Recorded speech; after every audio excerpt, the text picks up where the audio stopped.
बिस्मिल्लाहिर्रहमानिर्रहीम। अस्सलाम वालेकुम नाज़रीन, फैसलाबाद में ज़िले इंसदाद मंशियात कमेटी का इजलास हुआ, जिससे खिताब करते हुए डिप्टी कमिश्नर फैसलाबाद मोहम्मद अली का कहना था कि ज़िला में मंशियात के मसले पर काबू पाने के लिए तमाम मुतलका महकमेमरबूत हिकमत अमली इख्तियार करें। हमारे नुमाइंदा खसूसी गुलाम दस्तगीर हैदर के मुताबिक उनका कहना था कि बाहमी कोशिशों से नशा आवर अशिया की फ़रोख्त की रोकथाम और नशा के आदी अफराद की बहाली के प्रोग्राम को कामयाब बनाना ज़रूरी है। इस अजलास में additional deputy commissioner general Fazal Rabi Cheema, director excise Ahmad Saeed, borstal jail से Shaikh Javed, deputy director social welfare Khalid Bashir,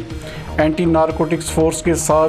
general secretary Anjuman Insdad Manshiyat Mohammad Anwar Khan, colleges और म्यूनसिपल कमेटीज़ के अफसरान भी मौजूद थे।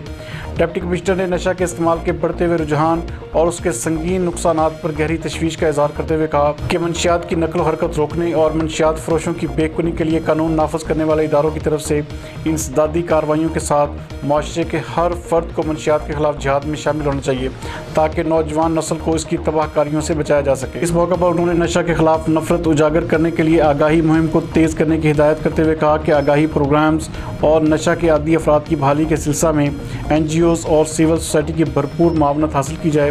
डिप्टी कमिश्नर ने कहा कि नशा के आदी अफराद की बहाली के लिए सरकारी अराजी पर बड़ा सेंटर बनाने की भी मनसूबाबंदी की जा रही है, जिसके लिए मुकामी और सूबाई सतह पर इक़दाम किए जाएंगे। इजलास के दौरान excise, narcotics force, Punjab police और अंजुमन इंसदाद मंशियात के अफसरान व नुमाइंदगान ने